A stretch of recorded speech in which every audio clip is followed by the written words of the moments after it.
Muy buenas a todos mis queridos seguidores, bienvenidos una vez más a mi canal y muchas gracias por estar aquí. Hoy traemos temática variada con mi amigo Carlos. ¿Qué tal, Carlos? Gracias, Rafa, por traerme aquí. ¿De qué vamos a hablar hoy? ¿Por dónde empezamos? Bueno, vamos a primero aclarar tu reel viral. Este reel famoso, ¿Qué ha pasado aquí? ¿Qué ha pasado? Pues bueno, se ve que has dado unas declaraciones un poco polémicas y mucha gente se ha ofendido. Nos referimos a este reel en el cual hacía una comparación del culturista ciclado, que en realidad es un adicto a los anabólicos, y lo comparaba con el yonki, politoxicómano, usuario de múltiples tóxicos, incluso con una infección VIH o incluso el que desarrolla SIDA, ¿no? Es una comparación que ha ofendido a muchos, pero que, bueno, me ha parecido algo, aunque sea un poquito exagerado, pero en el fondo hay muchas cosas en común entre ambas figuras, ¿no? Sí, bueno, mucha gente en los comentarios pidiéndote, bueno, argumenta esto, cómo sueltas semejante barbaridad, mucha gente se ha ofendido, pero creo que desconocen un poco el contexto que puede haber detrás de esto. Claro. ¿Puedes matizar un poquito esto para que la gente entienda por qué has hecho la comparativa entre un culturista y un yonki hecho mierda con VIH? Y sí, lo vamos a matizar, pero al final quiero que quede claro que se han ofendido las personas usuarias, o mejor dicho, los adictos a la química, porque ven atacado aquello que les representa. Y muchas veces incluso han construido su vida, su ego, sus aficiones, todo en torno a la química. Entonces, claro, atacar eso que les representa de manera tan profunda a ellos, a su identidad, es muy ofensivo para ellos, ¿no? Claro. Luego también, en algunos casos, es incluso su negocio, ¿no? Porque todos los que viven de pautar química, ostras, si de repente la química se empieza a denostar, si los usuarios de anabólicos se empiezan a considerar como yonkis, pues es una imagen muy mala y puede verse afectado su negocio, ¿no? Luego me preguntas que por qué hago esta comparación. Es importante. Al final ambos se comportan como adictos, tanto el yonki politoxicómano, bueno, que ahora saldrá alguno a decir, estás perjudicando a un colectivo, te estás refiriendo de manera muy peyorativa a un colectivo. Vamos a ver, somos médicos y tenemos que utilizar unos términos que nos permitan acercarnos a definir la realidad que vivimos, tanto clínica como social, de la manera más certera posible. Y yo he considerado que esta es la manera más adecuada de emplear y aplicar los términos. Y que tampoco salga mucha gente en defensa de, no, es que los yonkis, o como un comentario que luego te leeré, ¿no? De que doble estigmatización. Si precisamente se han sentido ofendidos porque has comparado a los usuarios de anabólicos con el yonki. O sea, ya tienen una percepción muy peyorativa sobre el yonki, que tampoco defiendan al yonki porque no es un argumento sólido. Ya, y lo que me comentabas sobre matizar el porqué de la comparación, creo que es importante dejarlo claro. Vamos a intentar matizarlo bien. Al final, como te decía, si te das cuenta, ambos son adictos.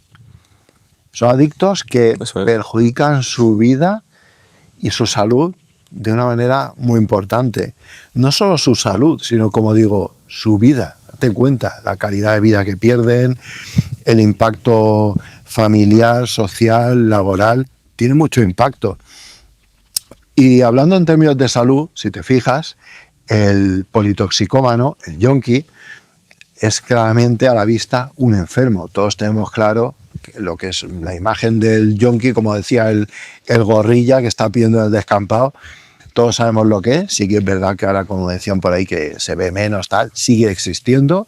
Y España no es el único país del mundo, porque algunos se creen que solo existe lo que ven aquí. Sigue existiendo este problema en el mundo, por desgracia. Y el yonki, tú lo ves y tiene un aspecto débil, enfermo, demacrado, ¿verdad? A la vista se ve que tiene un problema de salud e intuimos que este problema está derivado del consumo de tóxicos o de múltiples tóxicos. ¿Qué pasa? Que el culturista adicto a la química, como tiene un aspecto aparentemente fuerte o saludable, que eso digo, aparentemente saludable, porque vamos a ver que a la postre no está saludable. Y vemos además que tiene una conducta disciplinada, que asiste a un gimnasio, que lleva una dieta más o menos reglada. Esto en realidad está camuflando el problema real. Entonces parece que es una persona sana y deportista y en realidad es un adicto que está utilizando todos esos adornos para blanquear la adicción que tiene. Y el problema es que socialmente eso no está desenmascarado a día de hoy. Por eso estamos aquí nosotros ahora dando esta información de manera tan detallada. Luego está el problema de la comorbilidad o la morbimortalidad. ¿Qué pasa? Que hay una mortalidad muy importante en usuarios de química de manera prematura. Muertes prematuras en usuarios de química. Estamos hablando de usuarios de anabólicos que se mueren a edades muy tempranas. Si te das cuenta, mira, cuando uno consume, vamos a decir, productos recreativos, incluso tabaco, alcohol, sin pasar a otras sustancias más fuertes, para que se produzcan daños severos o mortalidad, habitualmente tienen que pasar décadas de consumo, décadas. Estamos hablando de décadas de consumo acumulado de alcohol, tabaco y otras drogas recreativas para que se produzcan daños notables o muerte. Con el usuario de anabólicos puede pasar mucho menos tiempo. Claro, el usuario de anabólicos bastan unos pocos años de abuso, 2, 4 en algunos casos, para que se produzcan lesiones orgánicas muy severas e incluso muertes súbitas. Tenéis que tener en mente el hilo argumental que estamos dibujando, porque hemos dicho al principio el aspecto o apariencia de cada uno de los dos adictos. Mientras que el usuario de anabólicos se cree, o aparentemente cada sociedad, el escaparate, está sano, el usuario de otras drogas, el yonki, el politoxicómano, está enfermo. Esto marca una gran diferencia. El adicto a la química habitualmente no pisa un hospital, no se pone malo. Claro. Sí que es verdad que algunos se van haciendo más analíticas, pero claro, esto vale pasta y todo el mundo lo hace. Los que veis en los influencers y tal, pues bueno, se puede permitir el lujo de hacerse más analíticas y tal, pero un usuario promedio de la calle, por decirlo así, un chaval normal, no se gasta el dinero que no tiene en pruebas complementarias, como pueden ser analíticas de sangre, ecografías, etcétera, si se encuentra bien, ¿no? Claro, en todo caso se lo gastará en suplementación o en más química, pero nunca en un chequeo. Y aparte hay que matizar y recordar que el hecho de que las pruebas complementarias salgan correctas no implica una seguridad ni un estado completo de salud en el contexto del consumo de anabólicos, ¿verdad? Entonces, como te venía diciendo, esto marca una gran diferencia porque el usuario de química no está medicalizado o tratado, por así decirlo, no está incluido en ningún programa de prevención ni tratamiento sanitario. Mientras que el yonki, lo más probable es que sí lo esté. ¿Por qué? Bueno, el yonki va a tener complicaciones derivadas de intoxicaciones agudas por sustancias, va a tener ingresos por politraumatismos, va a tener a lo mejor complicaciones agudas o crónicas, va a tener procesos infecciosos, véase neumonías o complicaciones del VIH, si cumple ya categoría definitoria de SIDA. Y toda esta gente, al final, bueno, también la unidad de conductas adictivas, la UCA, son pacientes que están muy bien incluidos en todos los circuitos sanitarios que prestan atención.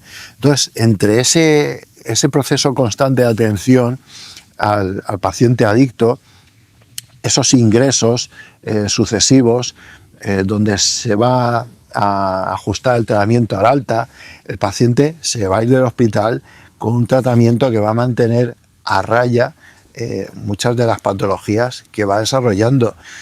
Luego también están los programas de desintoxicación, aunque a veces son ficticios. Todos hemos visto el programa este que se hacía de la metadona, donde estaba el centro de la Cruz Roja, ¿no?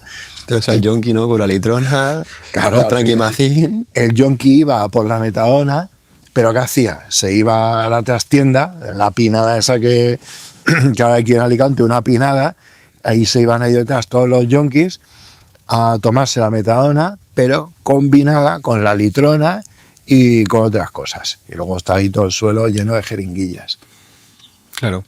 Esto es para que vea la gente que el contexto es mucho más amplio que simplemente decir que el que consume anabólicos tiene más probabilidad de morir que el yonki gorrilla. Son datos, son argumentos que la gente no tiene en cuenta y que la gente desconoce además. Pero bueno, aquí todos nos creemos médicos y creemos que podemos opinar y hablar de un tema del que desconocemos totalmente. Claro, entonces lo que pasa es que el chaval joven que se ha hecho algunos ciclos y que abusa de sustancias tan peligrosas como puede ser el clenbuterol combinado con T3, ¿no? Pues sufre una arritmia y fallece. Y tanto él como su entorno familiar consideraban que esa persona estaba sana o aparentemente sana, hasta que desarrolla una complicación que visibiliza ese problema y desgraciadamente a veces esa primera complicación y única es el fallecimiento del paciente. Y esto me lleva a otro concepto. ¿Conocemos las estadísticas reales de fallecimiento de adictos a los anabolizantes? Es muy difícil, porque tú piensas que cuando hay una muerte súbita, ya sea una arritmia, un infarto de miocardio, lo que sea que provoque la muerte súbita, ese paciente va a tener un certificado de defunción. Cuando el facultativo en cuestión rellena el certificado de defunción, tendrá que indicar una serie de causas, indicar la causa fundamental, una causa intermedia y una causa inmediata. ¿Cómo se rellenará ese certificado de función? Lo que se ponga en ese certificado de función es lo que va a contar de cada estadística. ¿Y aquí qué vamos a poner? Parada cardiorrespiratoria, fallo multiorgánico, infarto de miocardio, arritmia cardíaca. Claro, nunca va a haber nada que haga referencia directa al consumo de anabolizantes, ¿verdad? Claro, porque en ese momento, además, puede ser difícil demostrarlo y aunque se realice una autopsia que tenga datos sugestivos de secuelas del consumo de química, como esos datos sugestivos del consumo de química en la autopsia, como puede ser la hipertrofia ventricular, la fibrosis del miocardio, tal, todos esos datos no son específicos del consumo de anabólicos, pueden aparecer otras patologías. Entonces, simplemente a partir de esos datos anatomopatológicos derivados de la autopsia no puedes asegurar que la muerte ha sido por un consumo de anabólicos. Sí que puedes hacer también un estudio toxicológico, pero estamos en las mismas. Si ya no hay en ese momento residuos de los anabólicos en el cuerpo, pues difícilmente puedes demostrarlos en un estudio toxicológico. Entonces, lo que quiero decir es que la estadística, en cuanto al número de fallecimientos por usuarios, o sea, el número de fallecimientos de usuarios de anabólicos está infraestimado. En resumen, un resumen rápido. En resumen, el hecho de que en el certificado de defunción no se refleje habitualmente el anabólico como causa hace que estadísticamente las muertes por uso de anabólicos estén infraestimadas. Ese es el resumen. De acuerdo. ¿Quieres que pasemos a leerte algunos comentarios? Venga, y vas opinando. Venga. Bueno, opinando no, vas respondiendo, mejor dicho, ¿no? Porque hay mucha gente que quiere dar su opinión en este tema. Vamos a ver y los encuentro un poco desubicados. Mucho hater, ¿no? Por ahí, ¿no? Sí, pero bueno, al final porque se han sentido identificados con lo que has dicho y muy ofendidos. Empezamos con este, por ejemplo. ¡Qué tontería! Hay 22 muertos al año en el mundo por esteroides.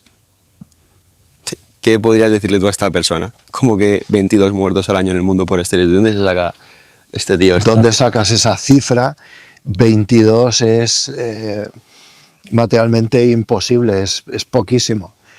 Y el problema es el que comentaba, ¿no? Que tú no puedes saber en realidad cuántos han fallecido por uso de química. Porque, mira, otro ejemplo muy claro. Una muerte súbita en un hombre de 40 años. Ese hombre de 40 años llevaba ya 2, 4 o 5 años sin usar química. Pero claramente ese infarto está condicionado por ese historial de abuso de anabólicos, que es lo que ha condicionado a su vez ese perfil lipídico tan deletérea que ha provocado el proceso de aterosclerosis acelerado, el depósito de placa inflamatoria y al final pues el trombo. Aquí voy a leer dos, que bueno, es por el mismo camino. Creo que ya lo has afirmado antes, pero bueno. Uno dice, enséñame la estadística oficial de lo que dices, y otro comenta, eso no es verdad si no mira el porcentaje de gente que muere a causa de la droga y los que mueren de anabólicos. Bueno, como ya has explicado, no hay un estudio o una referencia clara que muestre una comparativa entre gente que muere por droga y gente que muere por anabólicos, ¿no? Correcto. Vale, te leo el comentario de Dufort. Venga. Que hay que recalcar que se tiene mucho aprecio, ¿no? Dufort, que es una persona que se le respeta. Sí, yo a Sergio Dufort es una persona, le tengo respeto, es una persona a la cual aprecio mucho, pero hay que dejar claro que no es médico. Y hay ciertas opiniones que, aunque son muy válidas, pues creo que son matizables. Vale, bueno, te leo el comentario. Comenta, esto no es cierto, y el estudio mencionado no muestra comparativa alguna con la tasa de mortalidad. Por ejemplo, con consumidores de heroína es de 1,6 muertes al año por cada 100 consumidores. Por tanto, no es ni comparable. En términos generales llega hasta un 17 veces la tasa de mortalidad entre consumidores de opiáceos respecto a la población normal. En el caso de consumidores pesados, entre comillas, de esteroides, un 2,8 más. Y no es justificar, es decir las cosas como son. Por otro lado, con el consumo de esteroides es imposible la sobredosis. Ese es el comentario de Sergio Dufort. A ver, está haciendo alusión al famoso estudio danés, que es un estudio que habla de un aumento de mortalidad en usuarios de química 3 veces mayor respecto a la población general, pero es un estudio que tiene sus limitaciones. Si os recuerdo mal, tiene una duración de seguimiento de unos 11 años en promedio, que para mí es poco tiempo para visibilizar cierto impacto. Entonces, bueno, volvemos un poquito a lo mismo. El efecto en el usuario de química en cuanto a mortalidad está infraestimado. Las estadísticas habrá que verlas de manera muy cuidadosa, porque es lo que te decía, de cara al certificado de función no se está registrando como causa del fallecimiento el anabólico. El anabólico no aparece como protagonista ahí, por lo tanto se escapa de la estadística. Yo entiendo que, pues, Sergio Dufort rompe una lanza a favor del uso de química. No sé, pienso yo que quiere abogar por el uso con cabeza o por un uso menos nocivo, pero yo no le veo espacio a ese uso con cabeza o a ese uso seguro. Entiendo. Vale, otro comentario. Este comentario ya es un poquito más gracioso. Creo que ya me lo has leído. Se dice drogodependiente. El VIH no lo asocies con estar hecho polvo. Todos los seropositivos diagnosticados están tratados, con o sin adicciones. Doble estigmatización en tu discurso, perdón. Se aceptan disculpas. Reflexionemos. Por un lenguaje no estigmatizador se puede y se debe. ¿Estigmatizas o no estigmatizas? Yo creo que llamar las cosas por su nombre, en este caso las entidades nosológicas y las situaciones clínicas y sociosanitarias, yo creo que llamarlas por su nombre es lo correcto. No creo que estigmatice a nadie. El término yonki pues es un término vulgar que empleamos porque todos sabemos lo que se quiere representar con ello. Y bueno, el tema de que los seropositivos, los VIH positivos están todos tratados, pues ahí discrepo. Hay muchos que no están tratados y hay muchos que tienen abandono de tratamiento. Que todos los que seáis médicos os habéis encontrado con el típico yonki con SIDA con abandono de tratamiento. Es el típico que no se toma el tratamiento y cuando ingresa en el hospital porque tiene algún tipo de complicación, ya sea una neumonía, un politraumatismo, una sobredosis, ese tío tiene una carga viral elevadísima. Durante la estancia hospitalaria se le trata, se ajustan todos los tratamientos, se cura, entre comillas, y se va de alta. Y abandona otra vez los tratamientos, porque va toda la conducta en el mismo paquete, abandona los tratamientos, vuelve a tener otra complicación y así sucesivamente. Y todos los que sean médicos saben que esta figura existe, que alcanzan y sobrepasan sin ningún problema y curiosamente los 60 años de edad. Por eso en la jerga médica pues siempre es inevitable bromear con la inmortalidad, entre comillas, sí, o la privilegiada inmunidad que tienen algunos yonkis de este tipo, ¿no? De hecho hay un comentario muy representativo que me hizo mucha gracia y que es real porque yo creo que todos a lo largo de nuestras vidas hemos conocido algún caso similar. Y es el típico yonki, esto es un comentario que leí, el típico yonki que hace 30 años que le quedan 3 meses de vida y sigue por ahí perfectamente. Bueno, perfectamente. Hecho polvo, ¿no? Como tú dices, pero ahí está. Sí, es curioso, ¿no? Y siempre, pues en los pases de planta o en las guardias, siempre existe el típico comentario, ¿no? De, ostras, es inmortal. Me he puesto malo yo por no sé qué tontería y este tío mira todo lo que le pasa y ahí está. ¿Qué más comentarios tenemos por ahí? A ver, sorpréndeme. Bueno, hay mucho comentario que simplemente dice que o te insultan directamente o no ofrecen ningún argumento a su... Simplemente se han sentido ofendidos y punto.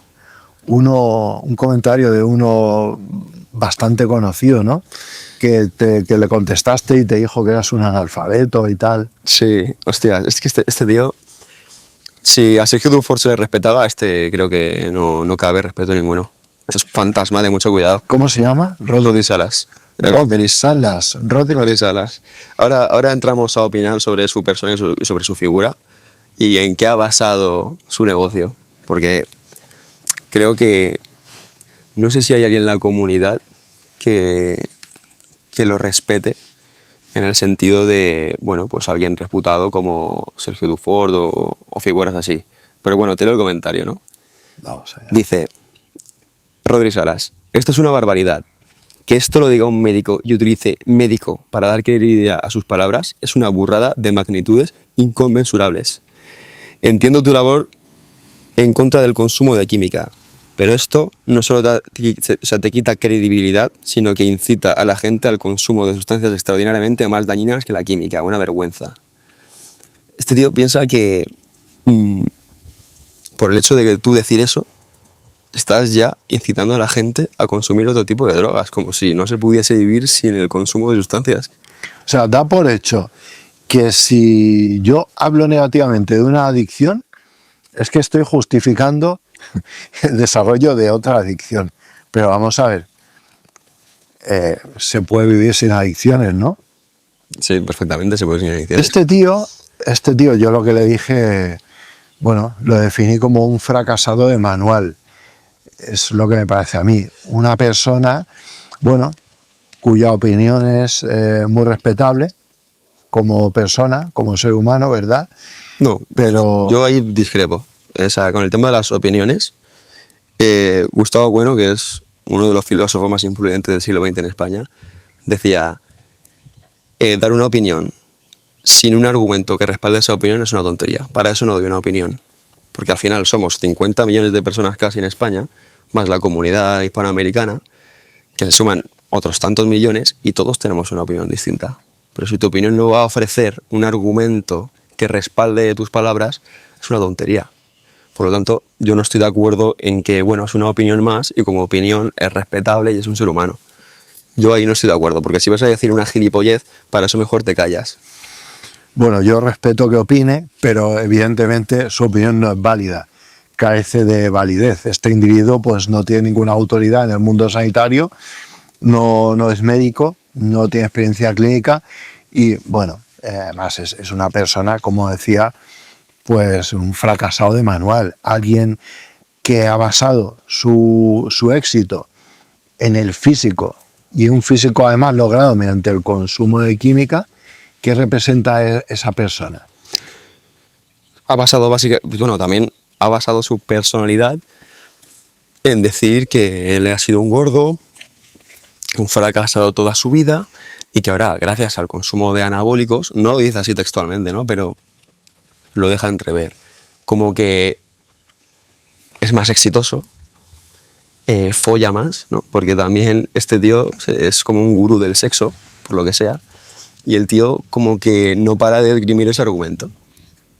Para ligar tienes que hacer esto, con este físico puedes alcanzar y obtener a la mujer que quieras. Es un fantasma, es un gurú del sexo que ha basado su negocio, su personalidad y todo su discurso en un físico, en algo intangible, como es esa personalidad de mierda, y se cree que tiene algún tipo de validez. Cuando se ha hecho famoso básicamente por dar opiniones totalmente polémicas, donde lo han llevado a la televisión para reírse de él, que, ojo, tiene opiniones en las que yo a veces estoy de acuerdo a veces, pero básicamente lo han llevado porque da polémica. Este tío se ha hecho famoso en base a la polémica y sus opiniones de mierda.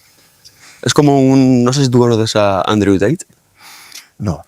Bueno, pues es ese tipo de... Hay gente que seguramente lo conozca. Es ese tipo de perfil. De me ciclo para irme a un festival y follarme a la chavala que más me guste. Ya, y al final, claro, a nivel intelectual, a nivel cultural, no se ha nutrido en absoluto. Es una persona que no representa para nada algo meritorio, algo digno de cualquier persona que se precie, ¿no? No, claro que no. O sea, por eso te digo que su opinión a mí me parece una puta mierda, ese te lo digo. Y me da igual que...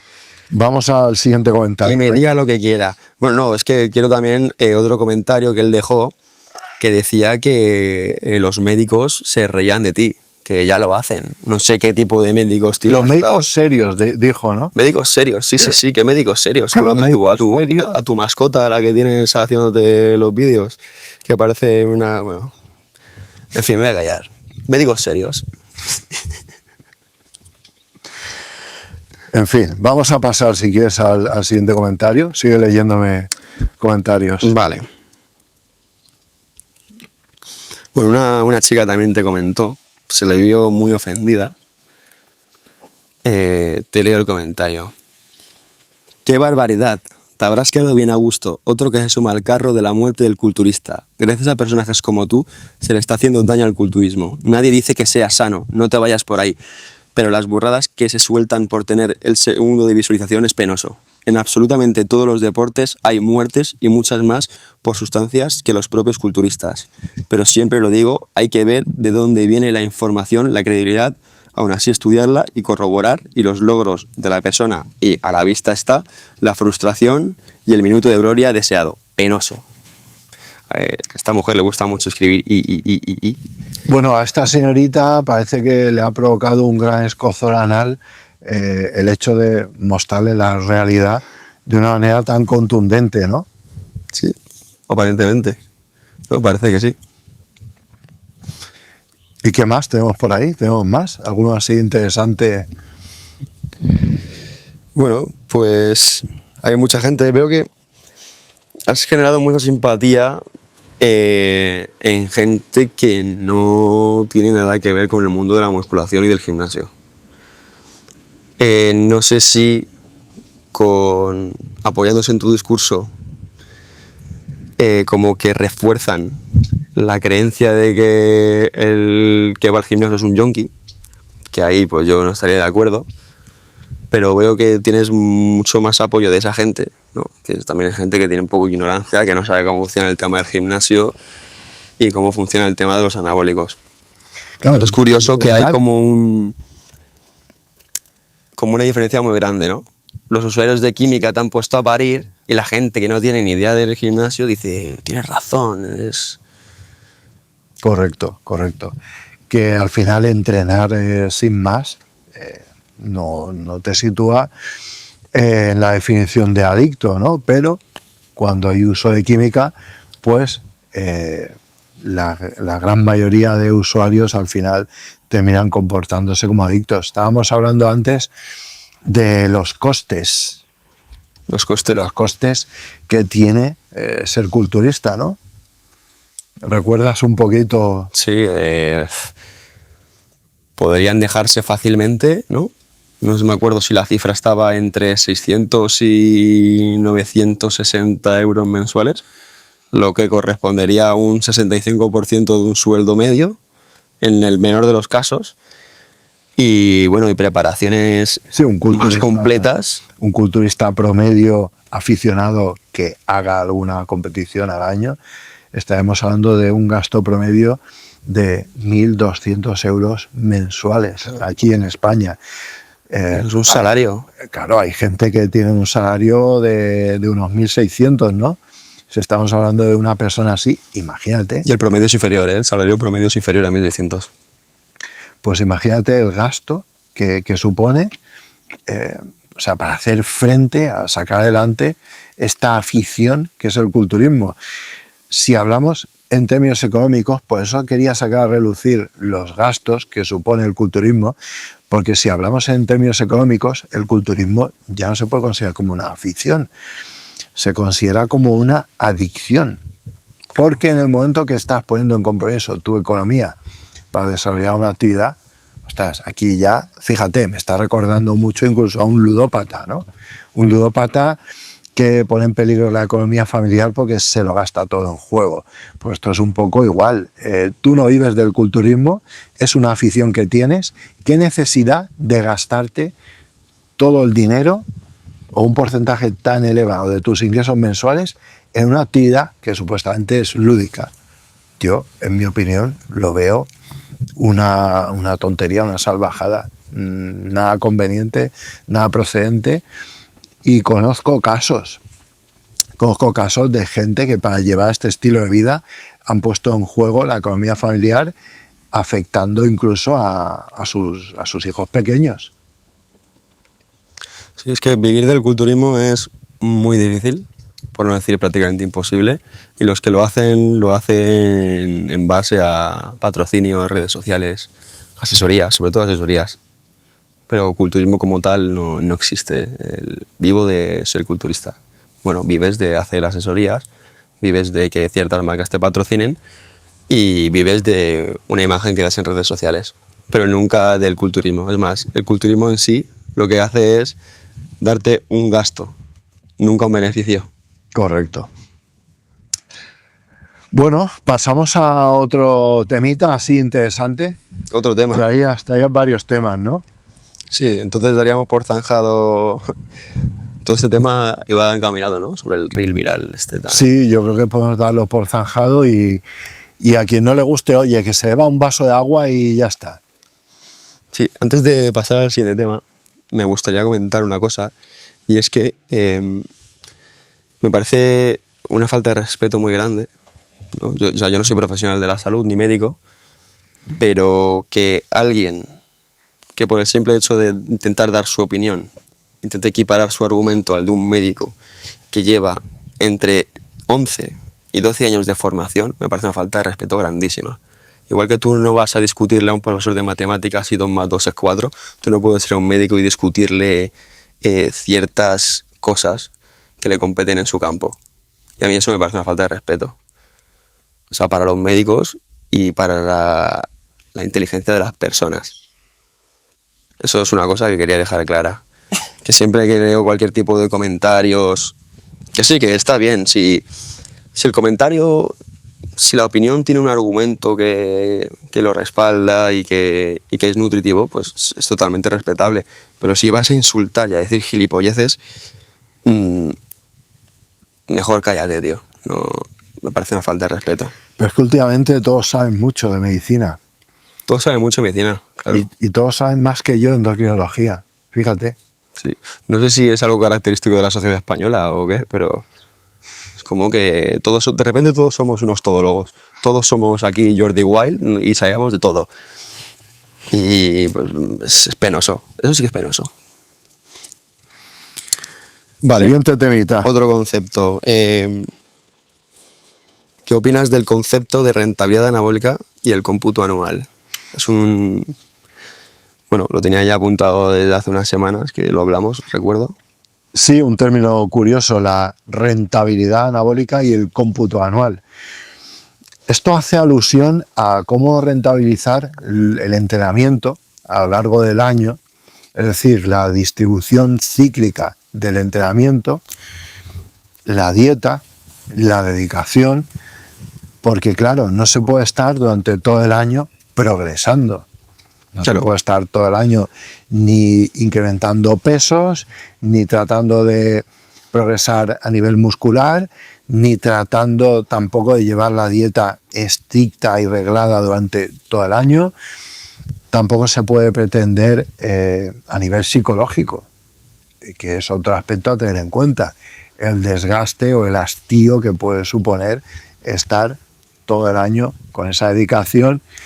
Y ya sabéis, los aficionados al culturismo, que es un deporte poco agradecido, y eso hace que requiera mucha dedicación. Por lo tanto, si durante todo el año y los años de manera continuada nos dedicamos a ello de manera plena, lo que vamos a hacer es, como hemos dicho ya en otras ocasiones, deteriorar mucho los otros aspectos de la vida que descuidamos para priorizar el progreso del culturismo. Luego, hablando de los aspectos más puramente ceñidos al entreno, pues no se puede estar subiendo los pesos todo el año ni entrenando al máximo todo el año, porque al final pues terminaríamos como poco en molestias articulares, en lesiones de poca índole, pero en muchos casos con lesiones de mayor gravedad e importancia que van a limitar a futuro pues la consecución de esta afición o deporte. Claro, ya hablaríamos ya del tema de la sobrecarga progresiva y la tensión mecánica, ¿no? Estos son como dos conceptos que se han estado utilizando de forma muy dogmática por la gente y es como el argumento principal de si quieres progresar, sobrecarga progresiva y tensión mecánica. Pero claro, esto si eres un principiante está bien, pero si eres alguien avanzado, la sobrecarga progresiva no tiene ningún tipo de sentido, más allá del intento de ganancia de fuerza. Pero para ganar masa muscular no tiene una evidencia muy grande. Claro, la sobrecarga progresiva es un concepto dogmático muy simplista, y si te das cuenta, al final están saliendo pues algunos culturistas naturales que utilizan de manera muy dogmática el concepto sobrecarga progresiva, que como digo es un concepto totalmente simplista y no aplicable a la realidad, porque uno no puede estar progresando los pesos continuamente. ¿Cuántos chavales hay lesionados por aplicar este dogma de la sobrecarga progresiva? Tú no puedes estar todo el año. A ver, en el ámbito del culturismo natural, sin uso de química, tú mismo, Carlos, desde que has empezado a entrenar hasta que has percibido un estancamiento en los pesos máximos, a pesar de aplicar cierta intencionalidad en cuanto a la progresión de pesos, ¿cuánto has tardado en notar una meseta o estancamiento en cuanto a la progresión tanto de fuerza como de desarrollo muscular? Pues llevo entrenando 5 años Y te diría que el estancamiento lo noté a partir del año y medio, 2 años. Y esa meseta, como tú dices, es muy grande porque del año y medio a los 2 años, hasta los 5 años, hay un lapso de 3 años donde he estado prácticamente estancado. Que, por ejemplo, en ejercicios como press de banca, en 3 años solo he conseguido meter 2,5 kilos, 5 kilos como máximo. Cuando al principio pasé, pues bueno, o sea, fue una explosión, que pasas de, pues bueno, lo típico peso principiante de 70, a los 3 meses mueve 100 y a los 2 meses 120 y a partir de ahí ya empieza un estancamiento muy grande. Y a nivel físico también. Esto ilustra que lo de la sobrecarga progresiva es una auténtica estupidez. La sobrecarga progresiva yo la denominaría como incremento natural de la fuerza derivado del entrenamiento. Es que es así, es algo que va a ocurrir de manera natural en el proceso. Cuando un usuario principiante inicia el entrenamiento de fuerza, inevitablemente, a poco que haga las cosas medio bien, va a experimentar un aumento de fuerza. ¿A eso le quieres llamar sobrecarga progresiva? Yo lo llamaría como he comentado antes. Y luego, irremediablemente, por una serie de limitaciones articulares, genéticas, fisiológicas, pues vamos a llegar a una meseta. Desde el punto de vista articular, no es asumible ese aumento de fuerza de manera continua. Es que si esto fuera así, las personas que llevan 20 años entrenando, ¿cuántas toneladas moverían ya? Exactamente. Y bueno, este tema que se usa de forma tan dogmática por los preparadores naturales, ¿no? Por los science-based, ¿no? Entonces, basados en ciencia, que son estos estudiosos que estudian estudios, ¿no? Como diría el John, pues ves que los estudios que esgrimen, en el estudio hay como... son de 8 semanas o 8 meses.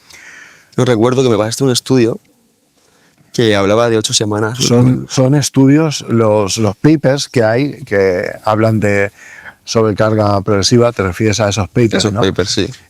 Estudian ciclos de 8 semanas de duración. Por lo tanto, en 8 semanas es lo que decíamos, implementando casi cualquier programa de entrenamiento de fuerza va a existir una progresión, ¿no? En cuanto a la fuerza, al desarrollo de masa muscular o hipertrofia, etcétera. Claro, o sea, al final, si quieres un desarrollo de masa muscular o un desarrollo de fuerza, basta con que entrenes a un 80% cerca del fallo, ¿no? Del 1RM, como se dice, y lo puedes hacer pues aplicando un entreno pesado o yo qué sé, o con cargas más livianas también puedes llegar cerca del fallo y estimular esa hipertrofia. No necesariamente tienes que estar haciendo una sobrecarga progresiva constantemente, porque como tú dices, vas a acabar lesionándote. Hablábamos del estancamiento que tú has percibido de manera natural, lo cual es lógico, y hablábamos del concepto de rentabilidad anabólica. Entonces, en ese sentido, como tú eres una persona que quieres seguir siendo funcional en todos tus ámbitos de la vida, pero también querías seguir progresando muscularmente, pues hemos decidido que había que hacer un cambio con tu rutina de entrenamiento, ¿verdad? Y bueno, cuéntanos un poquito lo que hemos ideado para poder materializar ese concepto de rentabilidad anabólica, es decir, aplicar un entrenamiento que sea factible a lo largo del año, que no fatigue, que no provoque un deterioro en el sistema neuroendocrino, que siga existiendo un descanso nocturno óptimo, que no exista una fatiga articular, evitar lesiones, compatibilizar con una dieta llevadera, no estricta, con un estilo de vida con más libertad, entre comillas, pero, insisto, seguir progresando muscularmente. ¿Qué hemos planteado, Carlos? Bueno, pues lo que hemos planteado para poder sobrellevar todos estos ámbitos de la vida que acabas de mencionar se basa en un entrenamiento que como máximo consta de 3 días a la semana y lo dividimos en torso, pierna, torso y cíclicamente la semana siguiente pues se volvería a hacer pues, pierna, torso, pierna. No es más detalles, porque quien quiera los detalles, Que escriba. que pague. Eso es. Y nada, y aplicando esto sí que he empezado a notar una gran mejoría, también en muchos ámbitos de la vida, pero puedo optimizarlo todo de forma más eficiente. Mejor descanso, mejor alimentación, mejor sueño. Bueno, que sueño y descanso al final es lo mismo. Pero sí, creo que... Incluimos cardio también, ¿no? Hombre, por supuesto. Y montaña, donde es el mejor cardio posible, en montaña. Y si hace falta perderse en la montaña y sobrevivir, pues también. Ahí ya entrenamos en entrenamiento psicológico. Pero sí, yo creo que para naturales, para una persona natural, este sería como el split más eficaz. ¿Has notado mejoría? Sí, he notado una mejoría. ¿Cuánto tiempo llevamos aplicando esta técnica? Pues desde finales de diciembre. Llevamos aplicando esta tira desde finales de diciembre, incluso creo que un poquito antes. Y ahora que estamos a mediados de marzo, he podido meter casi 1 kilo más de masa magra incluso. A ver, yo no digo nada, pero visualmente se nota mucho. El otro día que estabas en manga corta o en tirantes por ahí entrenando, Joder. y la gente lo notaba, ¿no? La gente te decía, ostras, Carlos, te veo más forma, te veo más grande, te veo más bombeado, te veo más redondo, o ese brazo, ese hombro, tal. Se va notando, ¿no? Sí, es como que no tengo un aspecto tan depletado, tampoco sabría, porque esto ya es un ámbito, es un tema más científico, que quizás tú sepas explicar mejor. Pero antes sí que me notaba un aspecto un poco más depletado y ahora estoy como más lleno. Yo creo que es por ese equilibrio entre descanso, dieta y entreno que consigo llevar con solamente 3 días, que 3 días es suficiente. Esa es la rentabilidad anabólica. Antes creo que entrenabas demasiados días por semana y estabas vacío, estabas depletado. No podías hacer frente a ese entrenamiento con tu dieta y con tu descanso. Y al final estaba siendo contraproducente, ¿no? Porque no podías rendir, estabas ya en un punto en el que no solo no había progreso, sino que había semanas que incluso te estabas viendo abajo. Y eso psicológicamente pues también afecta mucho. Entonces ahora esa distribución, dando tiempo a la recuperación, creo que es fundamental. Yo creo que incluso lo que más destacaría de esto es que prácticamente no me estoy privando de nada. Tengo tiempo para atender pues, temas de estudio, amistades, familia, etc. Y tampoco me centro mucho en llevar una dieta súper estricta y tampoco me privo de disfrutar mi vida y aún así estoy viendo resultados. Que para mí es lo más importante. Al final, el aspecto dietético en un usuario no muy avanzado, como es tu caso, y joven, la dieta no tiene por qué ser estricta, tiene que haber un aporte generoso de todos los macronutrientes y ya estaría, ya a funcionar. Sí que es verdad que cuando alcanzas el 4.º año, 5.º año, pues ya puedes optimizar un poquito estos macros, como tú dices. Pero, por ejemplo, hay un fenómeno que yo veo mucho en el gimnasio y es los típicos chavales que acaban de empezar. Estos chavales se centran mucho más en la dieta que en el entreno. Y a lo mejor entrenan un poco, pero luego los ves que con un peso de 60 kilos están metiendo 5.000 calorías todos los días. ¿Eso en qué va a desembocar? En que se pongan gordos. No van a ganar prácticamente masa muscular. Lo máximo que van a ganar va a ser grasa y poquitos gramos de masa muscular. Sí, al final hay muchos chavales que están hiperestrogénicos, con una retención brutal, con un tejido adiposo del copón de la baraja, porque al final es a lo que llegan. O sea, están obsesionados con el aporte proteico, con el aporte calórico, con los suplementos, dándole mucha prioridad a ese aspecto dietético y suplementos, pero en realidad no está entrenando bien, no está entrenando duro, no está entrenando correcto. Es lo que no entiendo, ¿por qué te obsesionas con la dieta si ni siquiera estás entrenando ni sabes entrenar? No, ¿Qué cojones? no saben lo que es entrenar. Yo lo que veo en los chavales es que la mayoría van al gimnasio a pasar el rato. Es como un centro de interacción social. Van allí, pasan el rato, charlan, bromean, se cuentan los problemas, se cuentan las cosas, pero no entrenan de manera concentrada y óptima. Hacen 4 mierdas y se piensan que luego en casa por meterse 1 kilo de arroz con 3 paquetes de salchicha Frankfurt se van a poner fuertes. Que digo eso tan concreto porque lo he visto, no es un ejemplo, es algo real. ¿Y los entrenamientos cómo los estamos haciendo? Pues bueno, para entrar en detalles, como máximo metemos 2 ejercicios por grupo, ¿no? Y muy básicos, sí, muy básicos. Siempre muy básicos, ya que si vas a meter solamente un ejercicio o 2, que sean básicos, que sean lo más completos posible.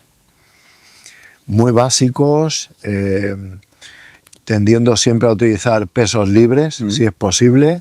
También se puede meter se meten poleas también, como es lógico, pero sí que hay que focalizarse en un básico y luego en un complementario.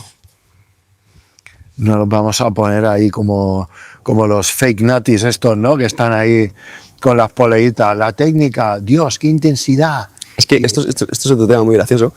Es que, bueno, esto aquí ya está todo inventado. Pero esta gente, pues para dar una idea de innovación, inventan ejercicios que no tienen mucho sentido, que tú vas al gimnasio y te ves que sí, que estimular te van a estimular, pero son un poco incómodos a mi juicio. Que, por ejemplo, coger un banco, ¿no? Un banco, ponerlo en una polea, molestar ahí a todo Dios y ponerte a hacer un remo que lo puedes conseguir fácilmente en un remo Dorian o en un remo con barra o un remo con mancuernas unilateral. Es como rizar el rizo de los ejercicios, como para dar esta imagen de innovación y poder vender mejor su asesoría. Claro, y que estos al final se pinchan, tío. Obviamente, claro. Los fake natis, ¿no? De toda la vida. Bueno, es el negocio más redondo. Es decir, si me pincho voy a destacar por encima de la media, voy a tener un físico envidiable, entre comillas, que la gente va a querer y van a querer en mi discurso, en mis asesorías y en mi todo. Entonces, claro, para ellos es un negociazo pincharse y dárselas de natural.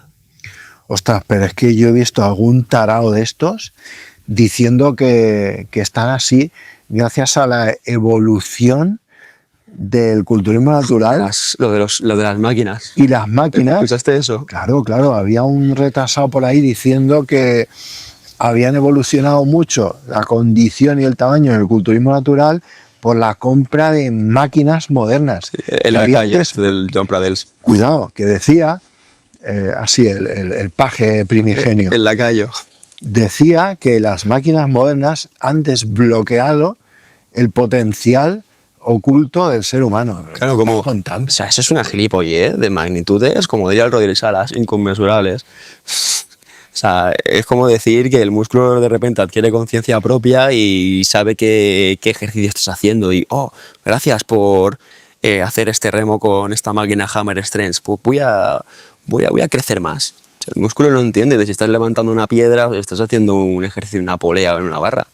Lo que les tiene que quedar claro a todos los chavales que los ven es que es todo mentira, que es todo negocio, está lleno este mundo de farsas. Al final es un listillo que se ha pinchado, que dice ser natural y que con ese físico y las supuestas técnicas que utiliza, que son una falacia y una basura, con esas técnicas aplicándolas vas a tener el físico que él tiene y con eso ya te vende las asesorías. Eso es.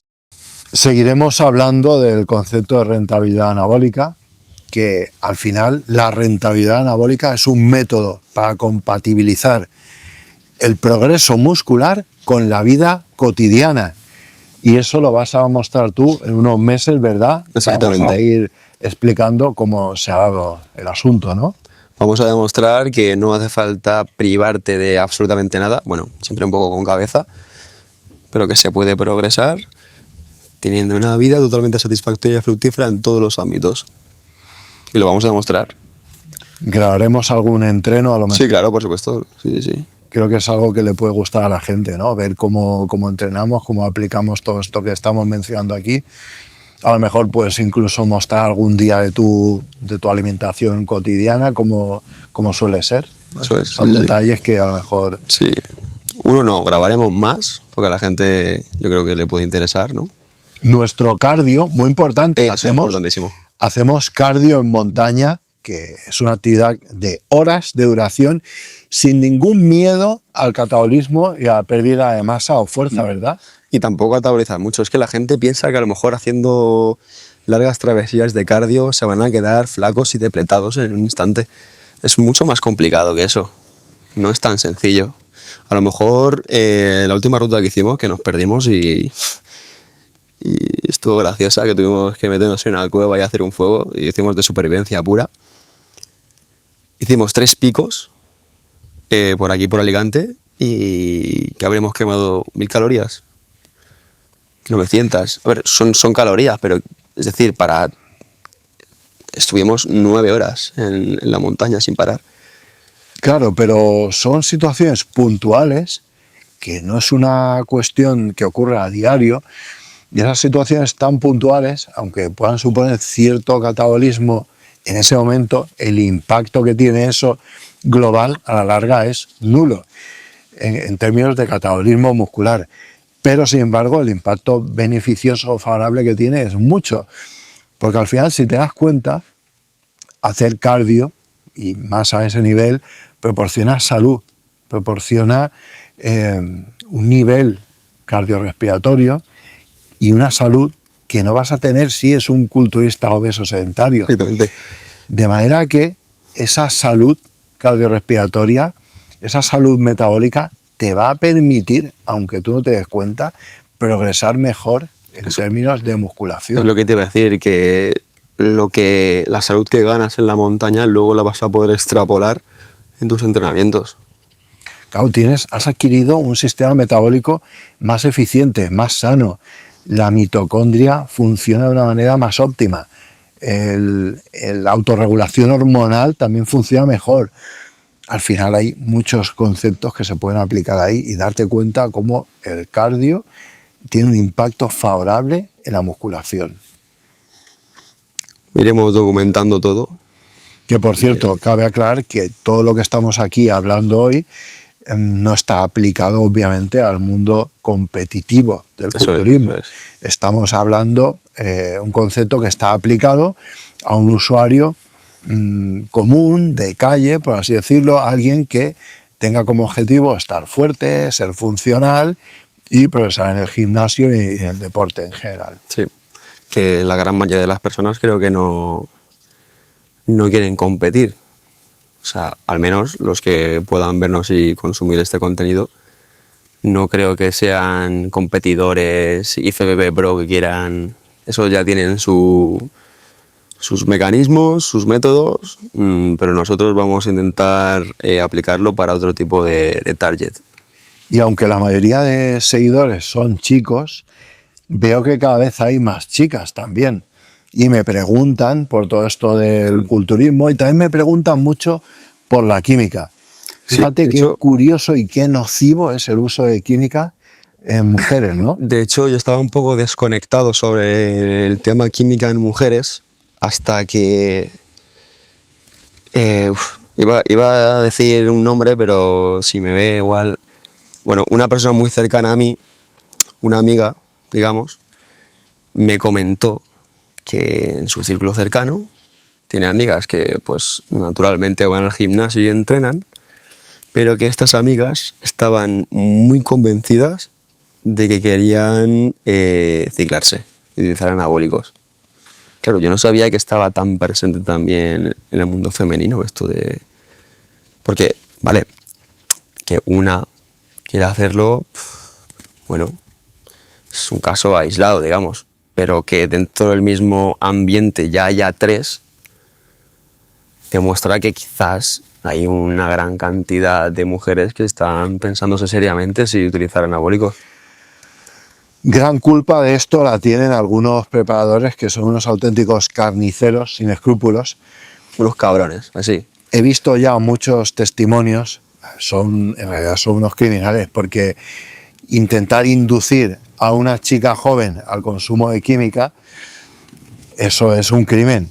Y he visto ya muchos casos. De hecho, bueno, el otro día estaba hablando con una seguidora y me estaba contando que un médico, que no voy a nombrar, que un médico que tiene actividad online, le estaba intentando seducir de cara al consumo de química. Le estaba diciendo que tiene muy buena base, que tiene muy buen físico, que es una pena no tomarla porque con la química se podría hacer de manera muy segura y con la química podría progresar muchísimo, alcanzar un nivel porque qué físico tan bueno, tal. Siempre utilizan un poco el mismo discurso seductor. Sí. Tienes muy buena base, tienes muy buen físico, con la química puedes lograr muchísimo, te lo vas a perder, tal. Siempre son súper complacientes, te venden el oro y el moro y... Pero ¿cómo vas a inducir a una chica para que consuma química? Luego había también otra chica que conocí que me enseñó un plan de química que le había hecho su preparador. Un plan súper androgénico, desproporcionado, para un primer contacto con la química de una chavala que pesara 60 kilos si llega, o menos. Una barbaridad. Y hablamos incluso de masterón, provirón al final, en fin, unas salvajadas, ya digo, moléculas muy androgénicas que yo personalmente no le veo cabida. No le veo cabida al uso de química en una mujer, y ahora explicaremos por qué, pero mucho menos usando compuestos tan androgénicos y además múltiples compuestos combinados. Es una salvajada, ¿eh? ¿Y te acuerdas más o menos de las cantidades? Las cantidades de esos anabólicos, estamos hablando de a lo mejor entre 150 y 250 de propionato de testo a la semana, otro tanto de masterón. Para una mujer es una barbaridad. Eso para una chiquita es una locura. Estamos hablando de que clásicamente, que no digo que esté bien ni que se deba hacer, pero lo que se ha visto siempre, clásicamente, de parte de preparadores más conservadores, o que yo he visto siempre, han sido preparaciones femeninas consistentes en media ampolla de primobolan por semana, son 50 miligramos de meteorona de antato por semana, y ya con eso las chicas progresaban y experimentaban muchos efectos adversos. Ya con esas dosis pueden experimentar la amenorrea, la alopecia, la virilización en general, con eso ya va a ir ocurriendo. Lo que pasa es que aquí, a ver, es un tema complejo, porque la mujer que se cicla empieza a asumir como normales todos esos efectos adversos, toda esa virilización, y como ella se ve en el espejo todos los días, lo va adquiriendo como una característica identitaria propia y no lo ve. Y el que la ve externamente y observa el proceso se da cuenta del cambio que ha habido, que, como digo yo, estás haciendo un cambio de género involuntario. Eso es. Claro, no se dan cuenta tampoco de los efectos adversos, por lo que tú dices, al verse todos los días. El proceso, pues, dentro de lo rápido que es muy paulatino. Pero alguien que a lo mejor no te ha visto en un mes, te ve de repente y sí que es capaz de notar el cambio. Claro, pero Carlos, es que hay una exposición prolongada a los andrógenos, esa activación del receptor androgénico que no es natural en una mujer, y lo que va a provocar fenotípicamente es una transición clara de un fenotipo femenino a un fenotipo masculino. Y esos cambios van a ser irreversibles. Esa redistribución de la composición corporal, ese agravamiento del tono de voz, ese aumento de tamaño a veces de los cartílagos laringeos, ese cambio visible en la mandíbula, en la forma de la mandíbula, la alopecia, el aumento de vello en general en lugares con patrón de distribución masculino, la clitoromegalia, la amenorrea u otras alteraciones que ponen en peligro la fertilidad, por no hablar de todos los problemas psicológicos. Todo esto, fíjate que es algo que no se menciona por parte de estos médicos o preparadores que sugieren o pautan química a chicas. Claro, ellos te van a decir que tienes un físico privilegiado, que con química vas a ser la mejor. Pero claro, al final es muy curioso porque el uso de anabolizantes en hombres es como masculinizar lo masculino y en mujeres estás masculinizando lo femenino. No sé si son conscientes de eso, de esos efectos secundarios, de alopecia, vello, amenorrea, todo este tipo de efectos secundarios. Creo que no son conscientes de ello y si fuesen conscientes de ello quizás no den el paso. Porque es lo que tú dices, están haciendo un cambio de género voluntario. Sí, es totalmente un cambio de género forzoso, involuntario o accidental. Claro, ven lo bueno, ven que quizás se van a poner más fuerte, que por ser así un poquito básico y un poco burdo, que van a tener mejor culo, mejores formas, pero no están viendo los efectos adversos que desde luego que van a opacar por completo las ganancias que vayas a tener a nivel muscular. A mí personalmente no me parece estético en lo absoluto, ¿eh? No. Es que hay unos físicos ya en el culturismo femenino, en cualquier categoría, las bikini. O sea, yo he visto ciclos de bikini. Y que, hostias, y se habla de la tasa de mortalidad en culturistas, pero la tasa de mortalidad en mujeres creo que es mucho más elevada que en los culturistas varones. Obviamente, aparte de estos aspectos, digamos, cosméticos que estaban mencionando, interiormente a nivel orgánico, pues obviamente hay un impacto, ¿no? También muy llamativo y me atrevo a decir que probablemente más grave, más contundente, porque la mujer no está habituada a la exposición androgénica, mientras que el hombre sí lo está, y ese cambio del ambiente endocrino tan radical pues va a condicionar un impacto muy llamativo, por ejemplo, del perfil lipídico, un perfil lipídico alteradísimo, cuando todos sabemos que en la mujer, pues ese ambiente hormonal femenino, suele haber un perfil lipídico más favorable, menos aterogénico, ¿verdad?, que condiciona un menor riesgo cardiovascular en la mujer. Con el uso de anabólicos en la mujer estamos cambiando, estamos invirtiendo esta situación natural, provocando un perfil lipídico deletéreo y por lo tanto aumentando en gran medida el riesgo cardiovascular.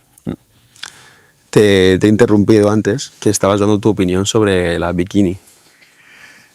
Si ostras, es que bikini, yo he visto ciclos de bikini y son muy androgénicos. Y me he quedado a cuadros porque, no sé, clásicamente el concepto de la categoría bikini era mantener formas, la feminidad, esa pose no típica en tacones y tal, manteniendo esa silueta, pero eso se está perdiendo y hay cada vez más virilización y es evidente porque, como te decía, he visto ciclos enfocados a bikini que son realizados con compuestos muy androgénicos, con testosterona, con testopropionato. Sí, se lo ha desvirtuado muchísimo. Y eso que bikini es la categoría más, digamos, como soft, ¿no?, dentro de las categorías de culturismo femenino. Claro, le miras la preparación a una wellness y un caballo y una wellness, más o menos. Es más o menos similar, ¿no? Pero bueno, pues al final... Bueno, eso también es muy subjetivo, ¿no? Cada uno, si se ven bien, entra dentro de su subjetividad. Pero ya se verán bien, pero claro, si... Pero es importante que digamos esto porque aquí nosotros lo que estamos es promoviendo la salud y poniendo de relieve las malas prácticas, las prácticas nocivas, para que la gente, bueno, que nos escuche y nos vea, tome un poco de conciencia y pueda decidir, ¿verdad? Creo que es importante decirlo. Sí, y cabe recalcar que no solo promovemos la salud, sino que no estamos diciendo que sacrifiques todo tu físico en pro de la salud. Estamos diciendo que puedes alcanzar un fisicazo estético sin privarte de nada y con una buena salud. Pero es importante aclarar estos matices, porque yo personalmente, como te explico, no era consciente de que los anabólicos estaban tan presentes en el mundo femenino. Y son muy peligrosos, más que incluso en los varones, como acabas de explicar tú. Sí, de hecho la fertilidad se puede ver comprometida.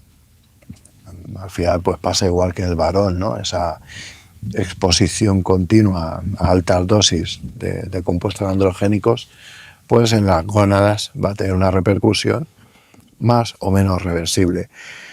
Hay que tener mucho cuidado con los discursos médicos que son puro marketing. De hecho, es que hay hasta médicos que publican contenido hablando de cómo paliar los efectos adversos de la química en mujeres, es decir, cómo minimizar o evitar la virilización y otros efectos adversos.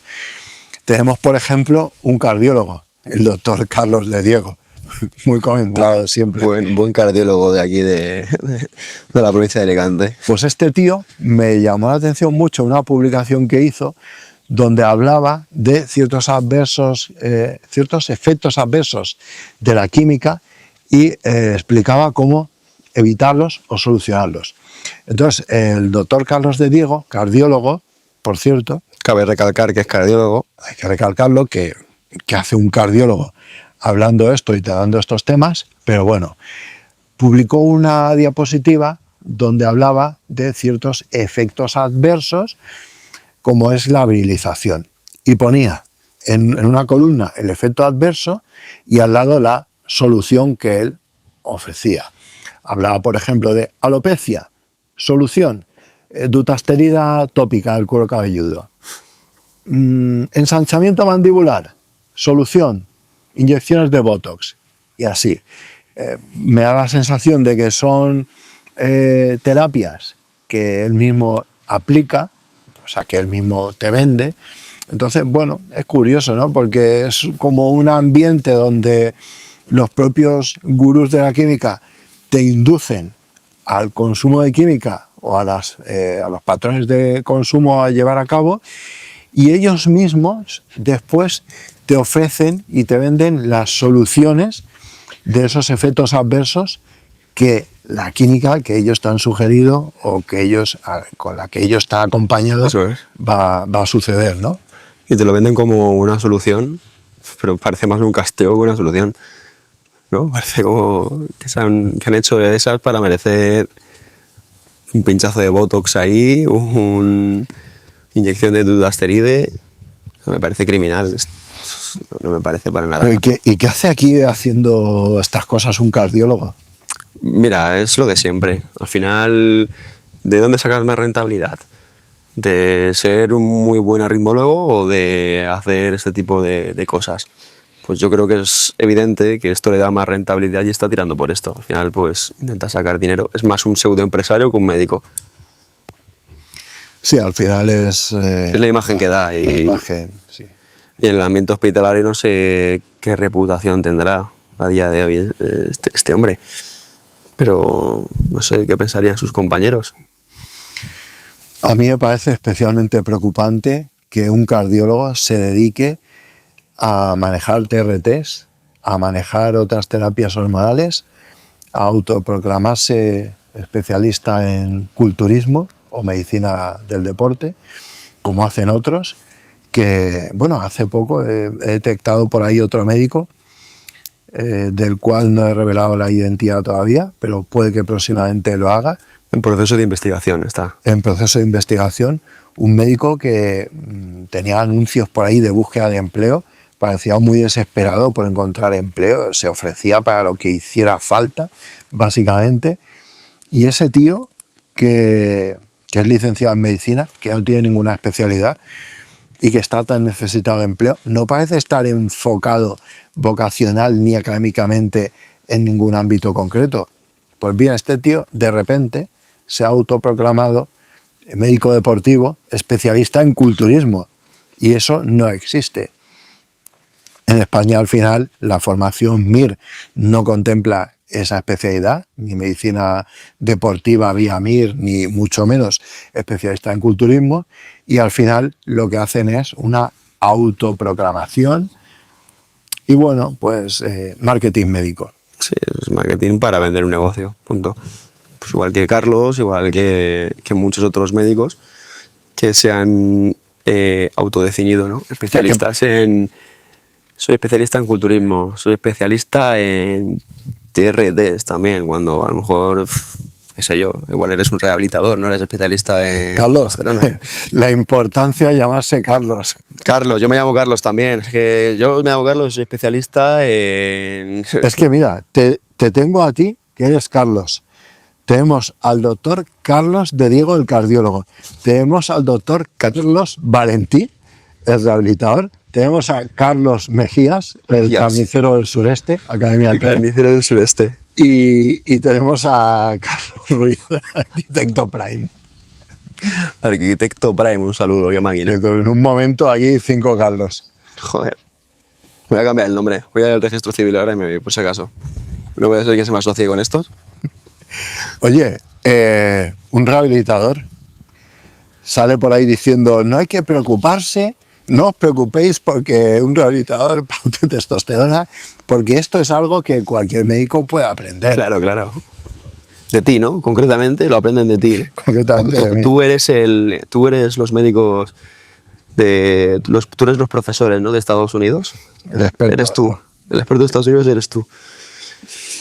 Y por qué grado de cinismo, ¿eh? Pero básicamente impulsado por la necesidad económica de montar un negocio y de lucrarse. Impulsar un negocio y lucrarse como hacen los falsos naturales. Y en concreto hemos hablado mucho de Basurto, un individuo al cual nadie conocía y que creo que al final Está haciendo una estrategia, ¿no? ha utilizado mucho ese posible error, que sí que pienso que ha sido un error la publicación de esa analítica, pero si os dais cuenta, a él le da igual su naturalidad de cara al escaparate, le da completamente igual. Y lo que hace es aprovechar el tirón. O sea, a raíz de esto ha sacado un rédito brutal. Claro.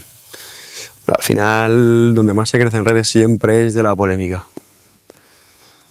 No sé cómo funciona exactamente eso, pero cuanto más polémico eres, más creces. Pero no solo en este ámbito, en todos los ámbitos de redes sociales, ya sea fitness, videojuegos, todo tipo de ámbitos, si tú creas polémica, vas a crecer. Se ríe de todo el mundo. Se ríe todo el mundo, va con... Jaja, no, ya. Saco mi segunda analítica. La segunda analítica pues también está igual, está prácticamente igual, no se ve una recuperación clara. Sigue castrado en la segunda analítica, 3 meses después de la primera donde estaba castrado.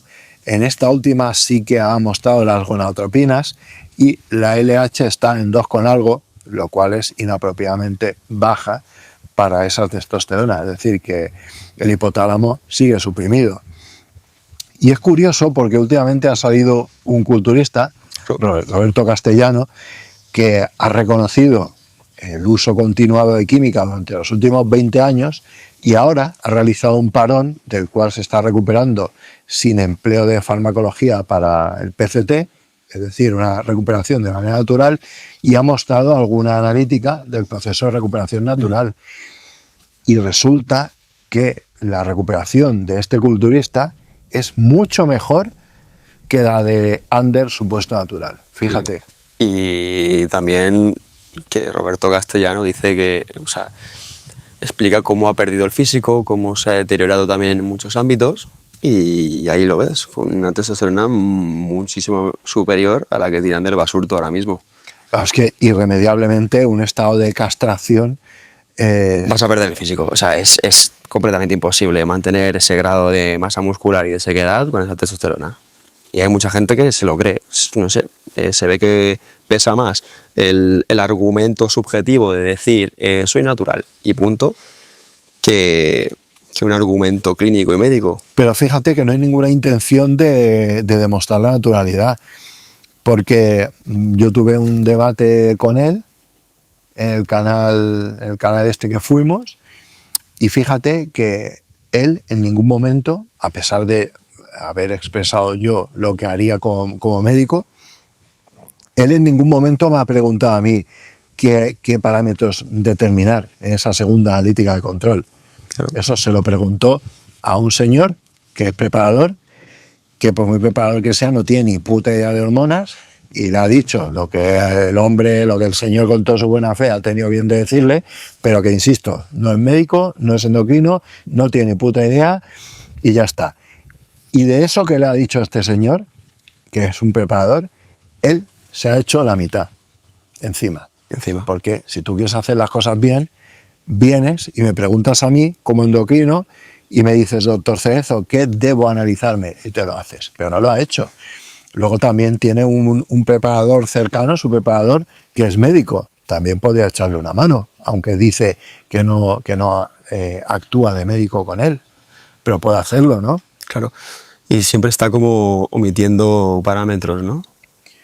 Sí, siempre omite cosas pues como la inhibina B, por ejemplo. La inhibina B, ¿por qué no te la haces? Nos gustaría ver cómo está la inhibina B. O la resonancia magnética de cráneo, ¿por qué no te haces una resonancia magnética para ver la hipófisis? En lugar de estar por ahí recorriéndote media España para grabar con gente que te va a impulsar económicamente la carrera. Claro, es muy llamativo. Eso, pues no, la resonancia magnética descartará porque esa no se lo va a hacer. Y luego hay una cosa que es la metida de gamba de Sergio Dufort. Sergio Dufort se la quiso marcar en un podcast con Pico de Oro y dijo, si quiere demostrar su naturalidad, lo que tiene que medir es la epitestosterona y tal. Lo que Sergio Dufort dijo que se midiera es un test antidopaje que lo que determina es la presencia de testosterona exógena. Pero eso es un absurdo. Ahí ha patinado un poquito Sergio y se ha agarrado a eso para hacerse la prueba y decir, ay, pues mira, ha salido negativo, es natural. Nosotros no necesitamos hacer ningún test de dopaje para detectar testosterona exógena. ¿Por qué no necesitamos detectar testosterona exógena? Porque ya sabemos que la testosterona no la tiene. Tenemos una analítica en el rango de castración. Testosterona 24 nanogramos de decilitro. Entonces, ¿para qué me sirve a mí en ese contexto hacer una prueba en la cual voy a buscar la presencia de testosterona exógena? Si ya sé que no hay. En el supuesto de que existiera testosterona exógena en ese organismo, veríamos en la analítica niveles plasmáticos normales o elevados, dependiendo del momento de extracción de la analítica. Puesto que la testosterona está en rango de castración, asumimos que no hay testosterona exógena. Por lo tanto, hacer esa prueba que sugirió Sergio Dufort es erróneo, no aporta nada, y este chico se ha agarrado a ello para hacerla y decir, ay, con esto demuestro mi naturalidad porque doy negativo. Si ya sabemos que no estás tomando testosterona exógena, estás tomando otras cosas, pero no esto. Eso es. Al final se ha agarrado al argumento más fácilmente desmontable, que ha sido, pues en este caso, el de Sergio. Y bueno, y a intentar mantener esa película, ¿no? Y a ver si sigue, a ver cómo el tiempo va dictaminando esto. Y bueno, lo que más me preocupa al final es toda la gente que cree más en el argumento de soy natural y punto, ya está, que en lo que un endocrino como tú pueda decir. Y si de ti no se fían, pues que consulten con otro endocrino, que es que les va a decir exactamente lo mismo. Yo a día de hoy sigo esperando que salgan otros endocrinos a debatir conmigo estas cuestiones. Sí, tantos médicos se ríen de ti, como dice el fantasmón de Rodríguez Salas, pues no sé, a ver, que salga un médico, ¿no?, a rebatirte, porque aún no ha salido ninguno. Y mira que lo has intentado, ¿eh? Y también creadores de contenido como Iron John han intentado, han favorecido a un debate entre tu persona y otro médico. Pero no hay manera. Pero no hay manera. En fin, Bueno, Carlos, yo creo que lo vamos a dejar aquí, ¿no? Sí, ha estado bien. Otro día veremos si traemos un entrenito, si traemos algo de dieta, traeremos cosas así interesantes, ¿no? La siguiente creo que será, ¿no? Puede ser una víctima de la Academia Tren, tengo entendido, según Una me dijo él. víctima de un carnicero. Está interesante. Sí, sí, va a ser un testimonio muy, muy bonito, muy interesante. Además que el chaval no tiene tapujos en decir lo que ha tomado, los efectos secundarios que ha tenido, y va a ser sincero con todo, entonces bien. Pues ya lo sabéis, próximo vídeo, ¿qué pasa cuando un chaval joven abusa de la química sin límites y se deja llevar de las manos de un carnicero sin escrúpulos? Carlos, Un placer, Rafa. vamos hablando. Vamos hablando, gracias por traerme aquí. Saludo y hasta la próxima.